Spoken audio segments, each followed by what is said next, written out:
Herkese salam Market Akademi kanalının izləyiciləri. Hər birinizi yeni bir videoda daha xoş gördük. Əvvəlcədən deyim ki, bu videoda deyəcəklərim investisiya məsləhəti deyil. Sadəcə bazarda öz araşdırmamızı, öz risklərimizi necə ediriksə, bunu da sizinlə bərabər bölüşməyə çalışacağam. Bundan əvvəlki dərsimizdə sizlərlə kriptovalyuta bazarında yüksələ biləcək potensiala malik olan valyutaları necə axtarırıq, necə tapırıq, onlarla bağlı bir dərslik çəkmişdim və orada sizə volümlərdən söhbət etmişdim. Yəni bir valyutanın 7 günlük, 7 günlük və 30 günlük volümlərinin yüksək olmasından və qiymətlərinin 24 saatlıq, 7 günlük, 30 günlük qiymətlərini necə sıralamasına baxmaq, onların içərisindən potensiallı valyutaları necə tapmaq, bunlardan danışmışdıq. Bu dərslikdə isə sizə fərqli bir tərəfdən yanaşmanı öyrədəcəm ki, özüm hansı formada araşdırma edirəmsə, onunla da bağlı sizə məlumatlar verəcəm. Araşdırmamızın mövzusu nədir əslində? Böyük şirkətlərin, böyük investorların yatırım etmiş olduqları valyutaları necə tapırıq, hardan axtarırıq və onların ardıcıl olaraq araşdırmasını necə aparırıq? Bunun üçün isə biz CoinMarketCap səhifəsindən deyil, CryptoRank.ai səhifəsindən istifadə edəcəyik. Bu səhifəni açdıqda burada bizə kriptovalyuta ilə bağlı bir çox məlumatlar çıxır. Eyni ilə valyutaların sıralaması, market capləri, volümləri və s. Azgözlük endeksi, qorxu endeksi, market cap və s. Bunlar bizə CoinMarketCap saytında da daha dəqiq datalarla təqdim olunduğu üçün burada bunlardan istifadə etmirik əsasən. Burada nədən istifadə edirəm mən? Girirəm burada fundraising bölməsinə və funds bölməsini seçirəm. Bu nə deməkdir? Yəni buradakı məlumatları belə ingilis dilində başa düşməsəniz belə bunu Azərbaycan dilinə perevod edib və yaxud da anladığınız, bildiyiniz hər hansı bir dilə perevod edib oradan baxa bilərsiniz. Burada investisiya fəaliyyətindən söhbət gedir. Əsasən 12 ay ərzində orta aylıq aktivlərdə müqayisədə cari investor aktivliyindən söhbət gedir. Bizə o qədər lazım olan bir şey deyil bu etapda. İkinci bölmədə ən yaxşı investorlardan gedir. Bunun nə olduğunu bilməyiniz üçün burada bu yerə kliklədiyinizdə sizə göstərəcək ki, 180 gün ərzində kriptovalyuta cütlüklərində ən aktiv 7 investor. Yəni burada gördüyünüz kimi ən aktiv son 180 gün içərisində ən aktiv investorları burada qeyd edirik və bunlarda birinci sırada Coinbase dayanır. Bilirsiniz, bu bir birjadır. Və digərlərində də hansı proyektlərdə daha çox, hansı faiz nisbətlərində yatırımlar olunub, bunlar haqqında məlumat verilir. Bunu sizə bir ümumi məlumat olaraq verdim. Yəni bizim araşdırmamız buradan deyil, başqa bir nöqtədən olacaq. İndi onu sizə izah edirəm. Baxın, səhifəni aşağı düşdüksə, burada bunu mən bu arada ingilis dilinə çevirim. Səhifəni aşağı düşdüksə, burada böyük investorların, böyük kapitalların yatırım etmiş olduqları valyutaların haqqında məlumatı necə tapırıq? Baxın, burada birincisi həmin investorların adları sıralanır. Blockchain Capital, Coinbase, daha sonra Galaxy, bu YZA ki, əvvəlki Binance Lab idi. Yəni bu hal-hazırda Binance-ın yatırımıdır. YZA yeni adı ilə.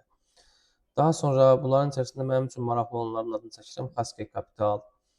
Əvvəlcə sizə tövsiyə edirəm ki, birinci burada adları çəkilən şirkətləri bir internet üzərindən araşdırın nə olduqlarını, onların bir büdcələrini, onların yatırım mövqelərinin, ümumiyyətlə onların strategiyaları nədən ibarətdir, bir onlar haqqında məlumat alın və bunların içərisində sizə güvənirli olan investorların daha sonra hansı valyutalara yatırımlar ediblər, onların araşdırmasını daha sonra aparın. İndi burada mənim üçün önəmli yatırım mənbəyi kimi baxdığım investorlardan YZA-dir, yəni Binance Labs-dır. Bir də əsasən Haskey Capital-a baxıram ən çox. Və Coinbase-ə mütləq olaraq. Amma siz digərlərinə də baxa bilərsiniz, çünki mənim üçün hal-hazırda diqqət mərkəzimdə olan investorlar bunlardır. Və keçirik növbəti etapa. Növbəti etapda nə etməliyik? Misal üçün, Binance Labs-ın yatırımlarına baxmaq istəyirik. Daxil oluruq bura. Daxil olduqdan sonra burada bunun portföl bölməsinə giririk. Və baxın, burada adı çəkilmiş, qeyd olunmuş valyutaların hər birində Binance-ın yatırımı var. Amma burada bir hər yatırım olan valyutaya gedim, onu alım, gedim bu yüksələcək deyə bir şey yoxdur. Yəni bu araşdırmalarımızdan sadəcə biridir. Necə ki, bundan əvvəlki dərsdə sizə volümlərdən danışmışdım. İndi investorların yatırım etdiyi valyutalardan danışıram və daha sonra növbəti etaplarda digər fundamental araşdırmaları sizə dedikdən sonra düşünün bir valyutanı tapmaq üçün öyrətdiyimiz bütün variantları biz cəmləşdirib bir yerdə hər birindən aldığımız hər birindən gözlədiyimiz, yəni bizi qane edən təsdiqi aldıqdan sonra o zaman o valyutaya yatırım edirik. Yəni burada hər gördüyümüzə gedib yatırım edəcəyik deyə bir şey yoxdur. Və əsasən də burada baxın, ön sırada uzun müddətli bazarda satışda olan, yəni dövrədə olan valyutalar listələnir. Bunlar əsasən market caplərinə görə, bir də volümlərinə görə ön sıralara ən çox yerləşir. Həm də köhnə valyutalar olduğu üçün. Mən burada nə edirəm? Burada əsasən mən bu aşağıda gördüyünüz səhifələrdən çalışıram hər zaman ən sonuncu səhifəyə gedim ki, ən sonuncu səhifədə düzdür, o qədər güvənildi bir valyutalar tapmayacam, amma oradan axtarmağa çalışıram. Yəni əvvəldə baxdığım bu valyutalar mənim üçün tanış olan valyutalardır və araşdırmalarını etdiyim və hər kəsin gördüyü valyutalardır.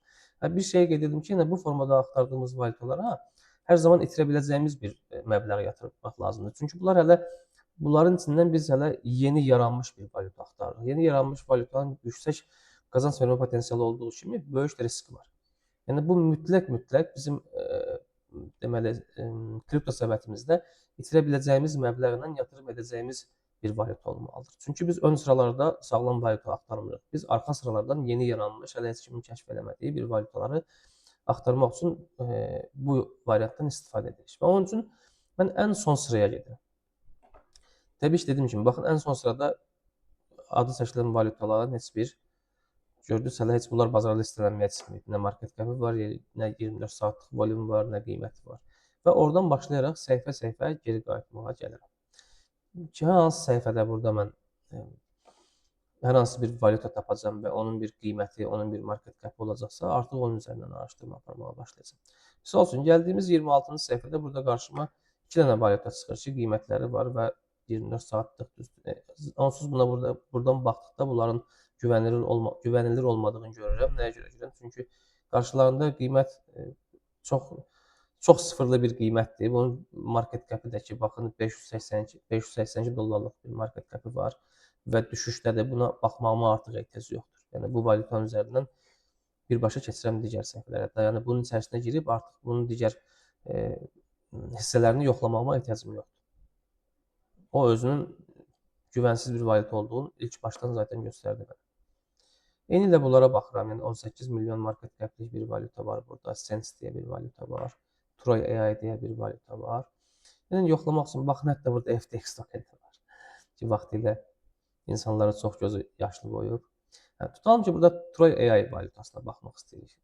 Ki, mən bunlara bir-bir hamısına baxıram. Sadəcə burada sizə bir-iki dənə nümunə göstərəcəm və qeyd edim ki, burada adı çəkilən və yaxud da burada gördüyünüz valyutalar sadəcə nümunə üçün göstərdiyim valyutalardır. Yəni hal-hazırda heç bir investisiya məsləhəti daşımır və əhəmiyyətli bir yüksəlişə malik olacaq valyuta kimi də baxmıram bunlara. Sadəcə necə araşdırıram, onu sizə izah edirəm.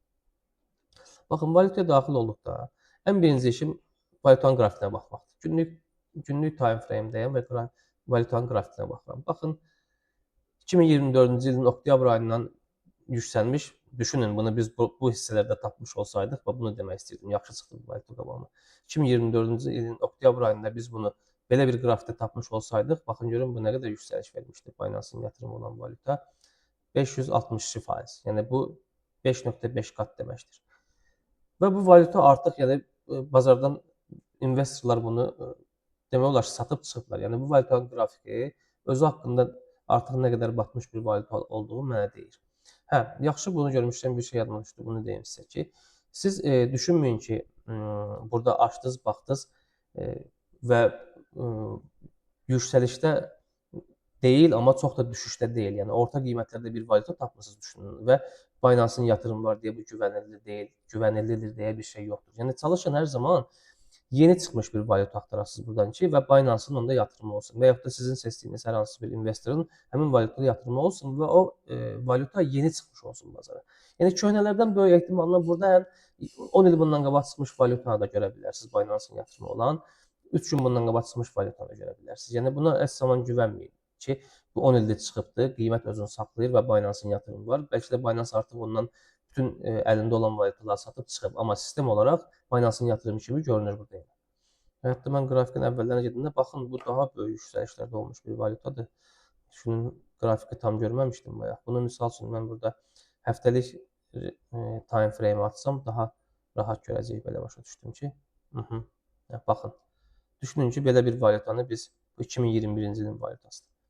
Və bu gün belə bir valyuta tapırıq bu qiymətlərdən Binance-ın yatırımı olan 12 qatlıq bir yüksəliş deməkdir. Yəni bu valyuta artıq bizə bunun haqqında başqa bir şey araşdırmağa ehtiyac yoxdur. Geri qayıdıb digər valyutalara baxırıq. Bir səhifə daha irəliyə gəlirəm və burada bu arada valyutaların adlarına da diqqət etməyinizi məsləhət görürəm. Çünki bəzən elə adlar var ki, istər-istəməz adı ilə belə insanı özünə cəlb edir. Baxın, market cap 296K olan bir valyutadan söhbət gedir. Mən bunu artıq araşdırmağıma ehtiyac yoxdur. Baxaq yeni səhifələrə. Görürsünüz, bu səhifələrdə heç bir valyutalar yoxdur. Onun üçün mən ən geridən gəlirəm, yəni ən son səhifədən baxaraq gəlirəm ki, yeni bir şey tapmış olam. Yəni burada sizin bu boş gördüyünüz kanallar bəlkə də 3 gün sonra, bəlkə də 1 saat sonra bu valyuta aktivləşəndə bura yeni bir valyuta kimi düşəcək. Yəni onu da siz düzgün bir valyuta, düzgün araşdırma aparmış olsanız, yəni valyuta yaranan ilk tarixdən tapmış olarsınız ki, böyük potensiala malik olur o da, o axtarış.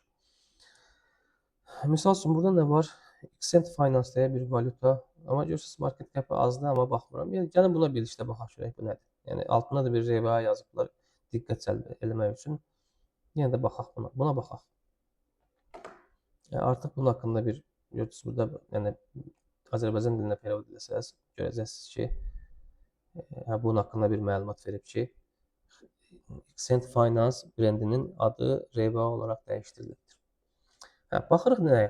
Yenə ilkin olaraq düşürük bu qrafikə baxırıq. Gördünüz, köhnə bir valyutadır, yüksəlişin verib və artıq dip qiymətlərdədir. Buna yatırım etmək üçün yenidən bunu araşdırmağımıza ehtiyac yoxdur. Yəni vaxt itkisidir. Moonwalk Fitness. Sosial bir tokendir. Haqqında açanda avtomatik görəcəksiniz. Burada bir qeyd olunacaqdır. Və qrafikinə baxıram. Günlük qrafikdə 2025-ci ilin oktyabr ayından yaranmış bir valyutadır və yarandığı gündən qiymətləri düşür. Baxın, bu biraz uzun proses olur. Yəni mən bunları hər birini baxdıqca burada video çəksə, video çox uzanacaq. Bunların hər biri haqqında danışmış olsam. Yəni bunun ilkin məlumat kimi sizə buradan bunu izah etmək istədim ki, yəni siz investorların yatırım elədiyi valyutaları hardan tapa bilərsiniz və daha sonra isə bu valyutaların içərisindən sağlam bir valyuta tapdıqda, yəni sizin araşdırmanıza, sizə lazım olan okeyləri verən bir valyuta tapdıqdan sonra biz başlayırıq valyuta haqqında başqa nələrə baxmağa. İndi bir balaca normal bir valyuta tapın bunların içərisindən ki, mən sizə digər göstəricilərdə göstərirəm. Çünki buradan hal-hazırda bir normal valyuta axtarıb tapmaq çox uzun vaxt istəyir və bu yorar bizi, həm də videonu uzatmış olarıq. Biraz sürətli şəkildə buradan bir burada bir çox valyuta mən tanıyıram. Məsələn, Puffer Finance, bunlar hamısı yüksəliş verib, daha sonra düşüş yaşamış valyutalardır deyə üzərlərindən tez keçirəm. Yəni baxmağa ehtiyac yoxdur.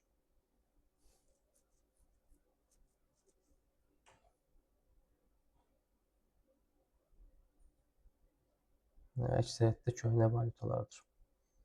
İndi də gəlin başqa bir investorun portföyünə baxaq.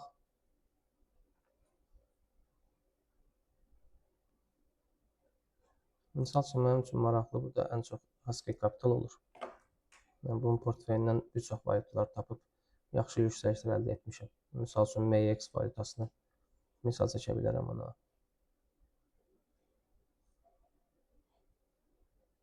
Baxın, bunların hamısı Haskell Capital'ın yatırım etmiş olduğu valyutalar. Yəni bunların içərisində həm hal-hazırda yatırımı aktiv olan valyutalar da var. Artıq yatırımından, yəni əlindəki valyutaları satıb başqa nağda keçmiş etmiş olduğu valyutalar da var. Sadəcə bunlar tarixsel olaraq hamısı burada qeyd olunduğu üçün köhnə valyutalar da buradan silinir. Yəni bunları axtaranda hər zaman bunlara diqqətli baxmağınızı tövsiyə edirəm. Misal üçün, gəlin belə MX-dən danışaq. Son zamanların məşhur valyutasıdır çünki. Bu arada MX valyutasını biz kəşf edəndə MX 0.04 qiymətindəydi. İndi burada o qrafik tam deyil, çünki bu sentyabr ayının 2025-in sentyabr ayından sonra bu saytda bu qrafik aktiv olubdur. Amma CoinMarketCap-dan baxsaz, bu qrafik əvvəllərə aiddir və biz səhv eləmirəmsə 2025-in may ayında almışdıq o valyutanı. Çox da yaxşı qazanc əldə etmişdik. Baxın, valyuta açımından sonra valyuta hansı kateqoriyadadır? DeFi kateqoriyasındadır. Bunun haqqında bizə avtomatik burada özünü göstərir və hansı network üzərindədir? Baxın, BNB, yəni Binance Smart Chain Network üzərindədir. Market cap'i burada görünür, 24 saatlıq volümü burada görünür və valyutanın ümumi sayı və bazarda olan, dövrədə olan hissəsi 133.75 milyon olaraq görünür. Daha sonra buradan baxdıqda görürsünüz bunun bir nömrəli yatırımcısı elə ilk olaraq Kaspi Capitaldır. Və biz buradan network'u açırıq. Nəyə baxırıq növbəti etapda? Holderslərə baxırıq ki, bir valyutanın holdersləri kimlərdir və kimlərin əlində nə qədər faiz var. Düşünün ki, bu valyutanın ən böyük holderçısının əlində bu valyutanın 20% var. Yəni 200 milyon ədədi əlində var. Digərləri 17%, 16%, 11%, 10%, daha da artıq azalır, 3%, 1%. Həm cüzdanlarda var, həm birjalarda var. Baxın, əgər bir valyutanın çox böyük hissəsi bir cüzdandadırsa ki, bu cüzdan %99% hər zaman valyutanın sahibləri olur. Tutalım ki, burada 20% yox, 90% əgər bu cüzdandaydısa, qalan digər hissələri insanlara və yaxud da cüzdü kaşloklara və yaxud birjalara paylaşmışdısa, bu valyuta sizə iki ehtimal göstərir qarşınızda olan. Əgər valyutanın böyük bir hissəsi bir cüzdandadır, amma valyuta, misal deyirəm, 1 il ərzindəmi, 18 ay ərzindəmi və yaxud da 8 ay ərzindəmi, müəyyən uzun müddətli bir tarix ərzində valyuta kilidlidirsə, yəni kilidi açılmayacaqsa, ondan qorxmağa ehtiyac yoxdur, ən azından həmin müddətə qədər. Təbii ki, bu göstəricilərdən biri daha. Bunlara sonra biz yekunda hamısını cəmləşdirib, fərqli göstəricilərlə birləşdirsək və hamısının OK alsaq o valyutayı alırıq. Yəni, bir dənə bu göstəricini gördük, edib valyuta almırıq. Onun nə üçün deyirəm? Bir valyutanın əgər böyük bir hissəsi onun sahibinin əlindədirsə və onu bir il sonra mı, ən azı bir il deyək də, bir il sonra mı kilidləri atılacaqsa və ondan sonra aylıq mı asılacaq, həftəlik mi asılacaq, asılan saylar nə qədər olacaq? Bunlar bizi qane edirsə, yəni uzun müddətli açılırsa, biz o valyutaya alacağımız, yatırım edəcəyimiz valyuta kimi OK-lərdən, yəni bizim araşdırmamızda olan OK-lərdən birini təsdiqləmiş ola bilərik. Əgər yox, valyutanın böyük bir hissəsi bir cüzdandadırsa və valyutanın kilidi hər gün açılırsa və yaxud da ki, kilidin açılması haqqında heç bir məlumat yoxsa, o valyutaya yaxın getmək heç düzgün deyil. Nəyə görə? Çünki düşünün ki, valyuta bir nəfərin əlindədir və insanlar da maraq artdıqca o kilidləri açır və hər kəsə başlayır həmin valyutanı satmağa. Yəni, bu mütləq sizin qeydiniz olsun bir kənarda. Və indi baxın, düşünün, bu valyutanın 20%. Bir cüzdanda digərləri demək olar ki, çox böyük məbləğlər bir cüzdanlarda yığılmayıb. Yəni 16, 17, 11, 10%-dən sonra artıq 3%, 1%, 0.0 altında olan faizlər digər cüzdanlara bölünübdür. Demək ki, bu yaxşı bir şeydir. Yəni çox böyük hissəsi bir neçə əldə toplanmayıb. Yəni burada bəzən rast gəlirsən ki, 6-7 cüzdan görürsən, hamısında 10%, 15% oxşar faizlər və bu artıq bəlli olur ki, bu cüzdanlar eyni adamdır, sadəcə fərqli cüzdanlarda tokenləri öz əlində saxlayıb və növbəti etaplarda satıb çox böyük bir qazanc əldə edəcək. Bu da baxacağınız ikinci bir nöqtə. Mütləq veb saytına daxil olursunuz. İndi mən bu sadəcə nümunədir bu valyuta, yəni bunun haqqında bir video çəkmək istəmirəm, çünki bu son zamanların məşhur valyutasıdır və bunu düşünürəm ki, çoxunuzun bununla bağlı məlumat var. Misal üçün, burada trade bölməsinə girib baxsanız görəcəksiniz ki, bu özünün birjası var və orada istər spot ticarəti apara bilərsiniz, istər futures ticarəti apara bilərsiniz. Yəni, çox sağlam bir valyutadır bu arada. Sadəcə sizə necə araşdırmaq lazımdır, onların nümunə üçün bunu göstərir. Və gələk kilid açımlarının biz əvvəl CoinMarketCap-də kilid açımlarını sizə göstərmişdik. İndi isə CryptoRank səhifəsində kilid açımlarına necə baxmaq lazımdır? Yəni ona baxaq. İndi hal-hazırda bu valyutanın kilid açımı ilə bağlı burada bir məlumat yoxdur. Kilid açımı olan başqa bir valyuta sizə göstərim. Misal üçün, bunlarda inanmıram olsun. Deməli, buna baxaq, sentə baxaq. Bunun haqqında yoxdur. Baxın, burada kilid açılımı ilə bağlı məlumat gizlidir hal-hazırda. Yəni növbəti etaplarda göstəriləcəkdir. Kilid açılımları mütləq lazımdır. Çünki bir valyutanın kilidi açıldıqca, ona maraq yaranmırsa, o birbaşa qiymətə təsir edir. Birbaşa, yəni bir mənalı formada qiymətə təsir edir və ən çox da qiymətin düşməyinə təsir edir. Bunun kilidi tam olaraq açılıb. Baxın, 100 milyonluq bir valyutanın kilidi tam olaraq açılmışdır. Misal üçün, B2-yə baxaq. Bunda məndə kilit olmadı. Okay. Baxın. Düşünün ki, Binance-ın Haskell kapitalının yatırımı olan bir valyutadır və burada yenə birinci səviyyəli yatırımcı olaraq görsənir. Yəni gözümüzdə görürsünüz bunu. Və biz bunu açanda, yəni bunu əvvəllərdən tapmış olsaydıq ki, bu araşdırmada əminəm ki, siz yeni valyutaları, üzr istəyirəm, yeni valyutaları qrafikin bu başlarından tapa biləcəksiniz bu formada araşdırmada. Tam ki, biz digər şeylərə baxdıq, qrafik yenidir, network üzərində araşdırmasına baxdıq. Tutaq ki, cüzdanlarda çox sayda deyil, yəni az saylarda bölünüb. Bunları misal çəkirəm. Baxın, burada 31%, 20%, artıq bunun 51%-i iki cüzdanda da bu mənə çox güvən vermir. Amma tutalım ki, bu bizim istədiyimiz kimi bir göstəricidirsə və artıq kilid açılımlarına baxmaq istəyirik. Baxın, burada 210 milyon valyutanın sayıdır, maksimum sayı və 210 milyon ədəddə istehsalı olunubdur, yəni yaradılıbdır və 46 milyonu dövriyyədədir. Növbəti kilid açılımı 23 gündən sonra olur, yəni 28 fevral 2026-cı ildə olur. Bunun üzərinə klikləyirsiniz. Necə düşdü bu? Hə. Baxın, kliklədikdən sonra burada aşağıda baxacaqsınız. Hansı tarixlərdə valyutalardan nə qədər kilid açılıb, bunu görəcəksiniz.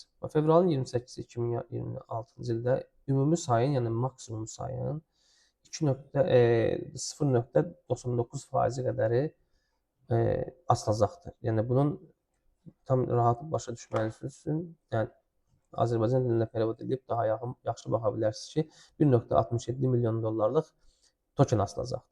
Yəni 2.08 milyon ədəd edir. Mart ayının 31-i, aprel ayının 30-u, may ayının 31-i. Yəni demək olar ki, bunların hamısında aşağı-yuxarı eyni faizdir. Baxın, 2 ay 0.99%-lə açılır. Aprel ayında 1.65% açılacaq, daha çoxdur. Ondan sonrakılarda yenə 1.65%. Bunlara diqqətlə hər birinə baxmaq lazımdır. Bəzən elə valyutaya rast gələcəksiniz ki, əvvəldə kilid sayının açılımı azdır, misal üçün 0.99. 3-4 aydan sonraki açılışa baxsan ki, bəzən 40% açılış verir, bəzən 20% açılış verir.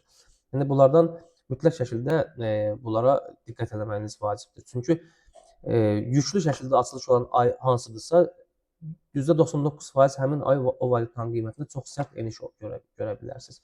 Misal üçün, mən buna rastıma çıxan bir şey göstərim sizə. Burada Hyperliquid valyutası var idi. Bunun kilid açılımı səhv eləmirəmsə 1 ildən çox oldu. Baxın, indi onu sizə göstərəcəm. Deməli, əvvəla burada da qrafik, bir də sizə deyim ki, bu qrafiklər, yəni bu saytdakı qrafiklər, CoinMarketCap-dəki qrafiklərdən biraz gec olur. Çünki burada gec oturur bəzi məlumatlar. Buradan bu ikisini yoxlasaq, görəcəksiniz ki, bu ikisi arasında qrafik fərqlərində nə qədər ciddi fərqli nüanslar var. Baxın, 3 dollar 20 sentdən açılış etmiş, 58 dollara qədər qalxmış valyuta, burada 32 dollardan sonraki qalxışını göstərir.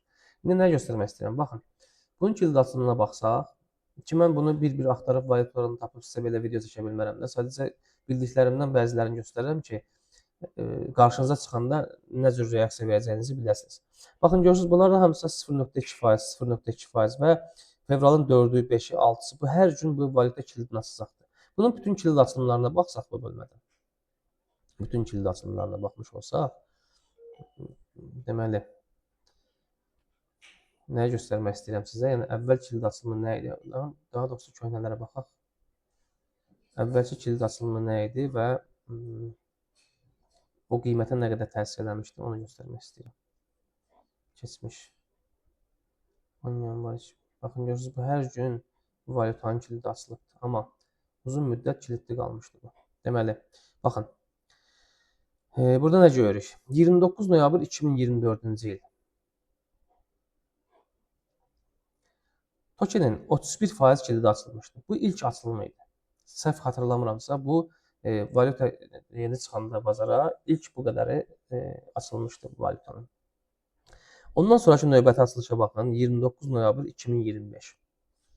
Yəni 1 il sonra, yəni 1 il ərzində bu valyutada heç bir kilid asılımı olmamışdı və 1 ildən sonra 0,2% açıldı. İndi gedək qrafikə baxaq. 2024-ün 29 noyabrında qiymət nə idi və 2025-in 29 noyabrında qiymət nə oldu? Yanvar. Yəni bu 29 noyabr burada qiymətin açılışıdır. $3.20 burada bu Coin Market Cap-ə düşüb, amma bu ondan da aşağı qiymətlərdə açılmışdı. İndi 2000 növbəti baxacağımız hara 29 noyabr 2025-ci ilə baxaq. İndi baxın. Noyabr ayının 2025-in noyabr ayını axtaraq. Avqust, sentyabr, oktyabr tapdıq. Baxın. 25 noyabr, burada 10 noyabr, 22, 27, 29, 27, 25 noyabr. Düşünün 25 noyabrda bu valyutanın qiyməti 30 dollar idi. İndi siz deyəcəksiniz burada biraz qalxış olub da. Amma bunu buradan izləyən adam 29 noyabrda bu valyutanın qiyməti kilidinin açılışını görən adam düşünün ki artıq buralardan satışa başlamışdı. 58 dollardan satışa başlamışdı. Və bu valyuta bu hissədə kilid açılımlarından sonra artıq baxın 27 noyabr, 29 noyabr. Kilid açılımından sonra 33 dollardan bu valyutanın düşə-düşə qiyməti gəldi 21 dollara qədər. Daha sonra toparlanıb artıq hal-hazırda 32 dollar 80 sentdədir. Yəni ümidvaram ki, fikrimi sizə izah etməyə bacardım ki, bir valyutanın kilidinin açılmağı nə qədər vacibdir. Hətta ki, hələ düşünün ki, bu valyuta çox güclü bir blockchain olan, çox güclü bir özünün birjası olan bir valyutadır. DEX bazarına yenilik gətirmiş valyutalardan birincisi deməyim, bundan əvvəl olub, amma onu təkmilləşdirilmiş formada DEX bazarında daha yaxşı təqdim edən birinci valyuta kimi göstərə bilərik bunu. Və bunun çox az bir kilid açılımı oldu 1 ildən sonra 0,02%. Bu belə onun qiymətinin 20-30 dollar geri çəkilməyinə təsir elədi. Yəni düşünün bir də çox yüklü miqdarda bir valyutaların kilidi açılarsa, o nə qədər təsir eləmiş olur. Məncə bu qədər bəs edər, yəni məlumat. Çünki videoları eyni zamanda yükləyib bir çox məlumatları eyni videoya yükləmək istəmirəm ki, beyniniz qarışmasın. Bu videoya baxın. Bundan əvvəlki videoda volümlər haqqında danışmışdıq. Bu videoda investorların yatırımları haqqında danışdıq. Ki, volümlər haqqındakı videoda artıq valyutanın digər araşdırmalarında mən sizə demişdim ki, valyutanın veb saytını oxuyun, baxın, white paper'ını oxuyun, Twitter'ındakı izləyicilərinə baxın, görün aktivdirlərmi, yoxsa yox, izləyici sayı nə qədərdir, paylaşdığı hər hansı bir valyutanı nə qədər komment yazan var, izləyən var, onları ümumiyyətlə qlobaldan böyük kütləyə sahib olan insanlar izləyirmi, izləmirmi, hansı kateqoriyaya aid olmağın və s. Yəni bunlar haqqında mən sizə bundan qabaqki videoda məlumat vermişdim. Yəni tövsiyəm olar ki, ilk o videodan başlayın araşdırmağa. Oradan tapdığınız hər hansı bir valyuta olarsa, həmin valyutanın CryptoRank saytına gələrək burada axtarış bölməsinə yaza bilərsiniz. Tutalım ki, MEX deyək. Axtarış bölməsinə yazanda onsuz da həmin valyutanın kimlər investisiya edib o valyutaya, burada görəcəksiniz onun haqqında məlumatlar çıxacaq. Yəni gedib bir-bir də baxmağınıza ehtiyac olmayacaq. İlk olaraq birinci dərslikdəki formada araşdırmanızı axtarın, oradakı tapdığınız valyutanı gəlin burada yazın. Onun yatırımcılarına bir baxın, o yatırımcıları özünüz bir internet üzərindən araşdırın, necə yatırımcılardır, kimlərdir, onların büdcələri nə qədərdir, ümumiyyətlə onların yol xəritəsi nədən ibarətdir. Buradan başlayın ilk olaraq. Növbəti dərslərdə isə inşallah qrafik üzərində valyutaların volümlərin alışdan gəldiyini, satışdan gəldiyini və yaxud da hər ikisindən, yəni hal-hazırda valyutada olan volümün nədən qaynaqlandığı haqqında bir video çəkib, onu da təqdim edərəm sizə inşallah. Sağ olun, salamat qalın. Yeni videoda görüşmək ümidi ilə.